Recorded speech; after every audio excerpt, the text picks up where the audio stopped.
İsrailin Yüksək Aslan adlı son hərbi əməliyyatı təkcə adi bir zərbə deyil, həm də simvolik məna daşıyır. Bu ad İranın monarxiya dövründəki bayrağını, aslan və yüksələn günəş simvollarını xatırladır.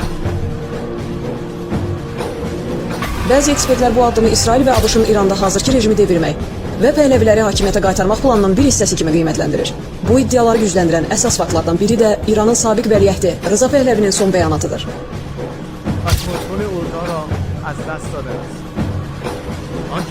O İranda hakimiyyət dəyişikliyi üçün imkan yarandığını bildirərək xalqı üsyana səsləyib.